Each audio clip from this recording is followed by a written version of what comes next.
Ravens trying to avoid an 0-2 start and against the AFC. We're gonna give you the keys to the game. Plus, we're going behind enemy lines with Q Myers coming right now.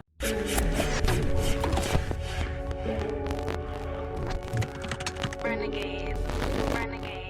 Yo guys, my name is Sunny. Welcome to szg.sports. And if you love Ravens content, and I know you do, please subscribe, hit the bell so you know when I come live or when I put a video.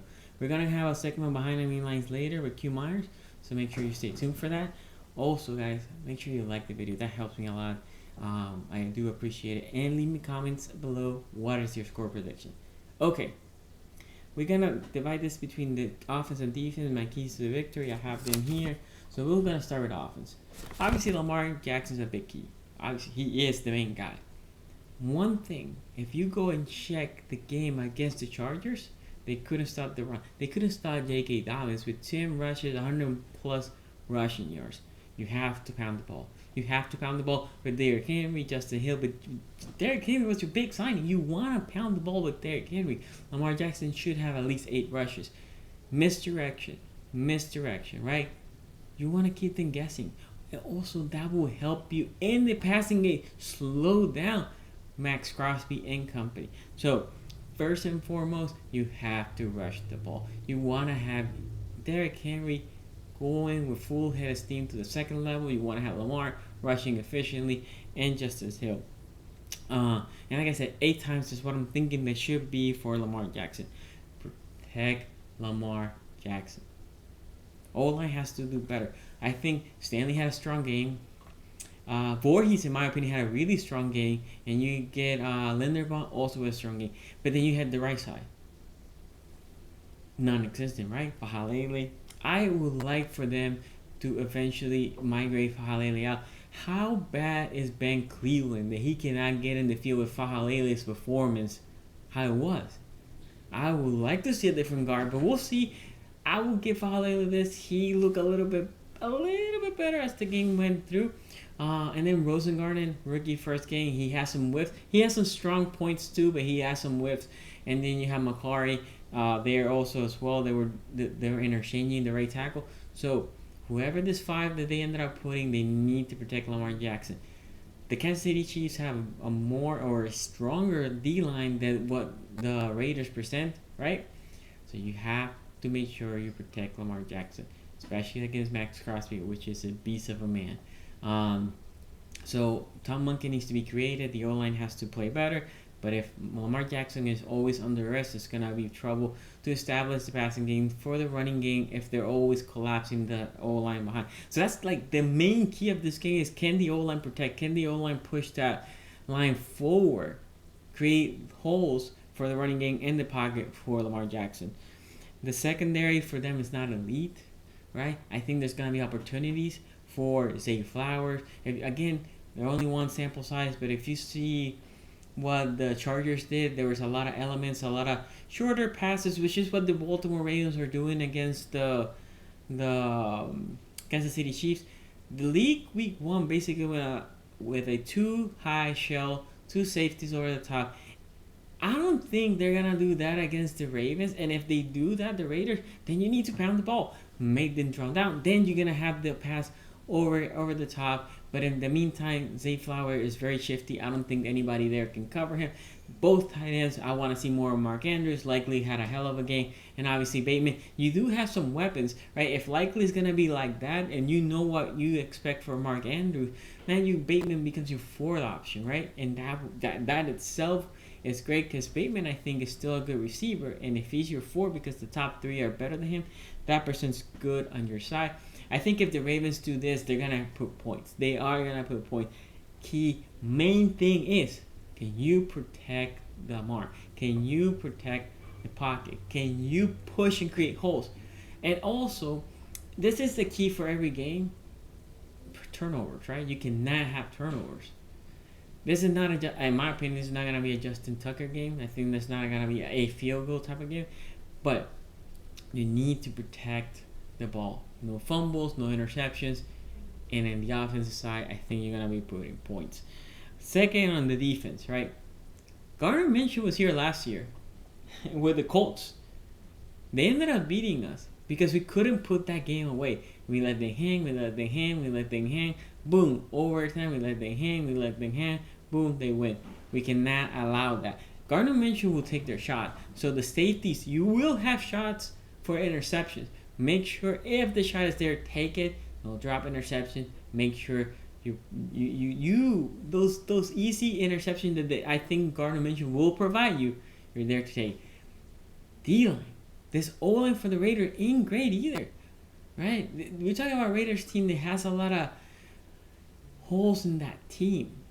Odafe coming from a very strong game. I know the numbers in the box score doesn't show it, but if you watch that game, watch that film, you can see Odafe living there. I don't think Vinoy will play, so Ojabo needs to have another strong game, right? But he will have more snaps. So I want to see them both, and I want to see these duo. The duo that we thought when Ojabo got drafted, oh my God, this is going to be the two guys. It hasn't been there. This is a game that I would like for them to see what they can do. In that middle, the D-line also needs to make sure they push. They have White, the running back. He didn't have a great game. Don't allow him to have a good game against you. Also, make him sure that he's not gonna be allowed to produce and to have a lot of tough rushes, right? So we are gonna suffocate the running game, suffocate the running back, and not allow a lot of rushing yards. I want to see him 50 yards or less total, and then pressure Minshew. If you pressure Minshew and don't allow a rushing game, this is GG. No, there's no more. That's it. Nothing else they can do. That will be it. Also on the secondary, Devontae Adams, right? Great receiver, top of the league. I feel sorry for him for the situation he has. Don't allow him to go off on you, right? Contain him, bracket him. Because after him, the Myers, the tight end, he's okay. And he might get you, I don't know, 40-something yards, 50 yards, right? And that's okay. That's fine. Let them get their 50 yards. And the Adams will still get his, but nobody else. They had nothing. Really, they don't have a lot of weapons. They have a couple other guys, but nothing into that level. That if this secondary talks the way they talk, that they're elite, they're top of the league, they should not allow a lot of yardage. This is a game that they should, as long as they don't let Devontae Adams go off, it should be fine. Last point I'm going to make, I don't want to see Harrison there. He can go there to spot outside linebacker, especially with Manoy not being there. I don't want to see him in the middle linebacker. I don't want to see him in the weak side in the middle linebacker next to Rowe. I want to see Simpson. There's no reason why Simpson's not there. They abuse Harrison. They need to have Harrison out of the game, only on special occasions, spot plays, and all that. Look, this is a game, again, you don't want to lose. It's at home, your home opener. You don't want to go 0-2 in the AFC. It's important for you to win this game after the loss against the Chiefs. I'm going to give you my score prediction on the other side, but first we're going to have Behind Enemy Lines with my guy, Q Myers. Take it away, Q. Hey, what's happening? It's Q Myers from the Locked On Raiders podcast and also Raider Nation Radio 920 Unnecessary Roughness. Do the show 2 to 5 p.m. Pacific time, Monday through Friday. Also ESPN Game Night, Monday through Friday, 7 p.m. to 10 p.m. Want to talk about the Raiders and the Ravens game. Both teams obviously come in 0-1. The Raiders are taking their trip to Baltimore to try to slay the giant, which is the Baltimore Ravens. And for the Raiders side of things, is I don't have to educate you on the Ravens, but for the Raiders side of things, definitely want to kind of give you some keys to what the Raiders are going to want to try to do and try to correct from their week 1 loss versus the Chargers. And first and foremost, the offensive line. It's all going to start up front with the big uglies. They're going to have to be able to find a way to create and open up some rushing lanes and be able to protect the quarterback, Gardner Minshew. There's never going to be a time when anyone mistakes Gardner Minshew as an elite quarterback. He's not that guy, but he can win games. As a member with the Indianapolis Colts a season ago, he was able to help the Colts defeat the Ravens. So he knows what it's like to win games. He's a veteran. He's a guy that Antonio Pierce, the Raiders head coach, has said can help them get off to a hot start, not only in games, but in the season. The Raiders are not trying to end up at the end of the season saying, well, if you win this game, that game, in the third, and all of a sudden have some help by this team, and the other team, then maybe we can find a way to get into the playoffs. That's not what the Raiders are trying to say. They're trying to get off to a hot start and really kind of control their own destiny throughout the course of the 2024 season. But for the Raiders, it's really going to start up front. The offensive line has got to be able to do their job. The Raiders and their West Coast offense is going to want to be able to establish the run, right? Zamir White, Amir Abdullah, they're going to have to be effective. They weren't effective in week 1. They're going to be effective in week 2. They have to be. It's a non-negotiable. For the Raiders to have a chance to win this game, they have to be able to get tough yards. They have to be able to pick up 3rd and 1, maybe even 4th and 1, but they're going to have to be able to pick up those tough yards. I'm looking at it around 100 yards, but effective yards, not just, looking at the stat sheet and saying, okay, oh, good, great, 100 yards. They found a way to win that game. No, they've got to be 100 plus productive yards, and that's going to open up everything else. The Raiders have a lot of good weapons on the field, from Devontae Adams to Jacoby Myers to Brock Bowers to Michael Mayer. There's Trey Tucker, who can stretch the field. There's a lot of different weapons that Gardner Minshew could use, has at his disposal to make this offense go, but it all is going to start up front with the offensive line, and it's going to start with the run game. If they're able to have success up front and have success in the run game, it just opens up everything else. It looked like for Brock Bowers, the rookie out of Georgia, the tight end, his first experience with Gardner Minshew, week 1 of the regular season, and his debut as a rookie went pretty well. Had 6 catches and just showed that he could line up all over the field. So he's going to continue to be that guy that lines up all over the field and hopes to be a mismatch nightmare at some point. That's one of the reasons why the Raiders got him. They probably want to show a little bit more 12 personnel than they were able to do week 1. But again, it always goes back to the same thing. It always goes back to that offensive line. So the offense is really probably the biggest question I have in this game against Baltimore.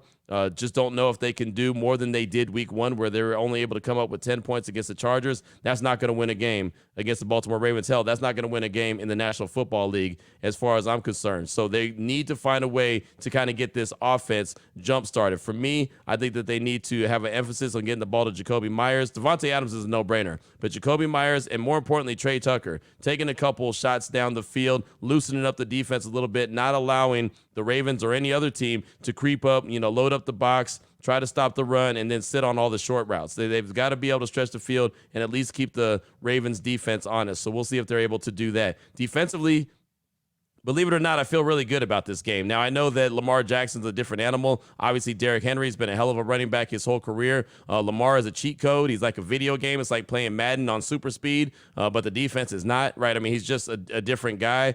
They've got to be real disciplined, right? That's going to be what Patrick Graham, the defensive coordinator, has been preaching all week long, is they've got to be disciplined when they rush the quarterback, not to lose contain, because if they lose contain, they're going to lose Lamar.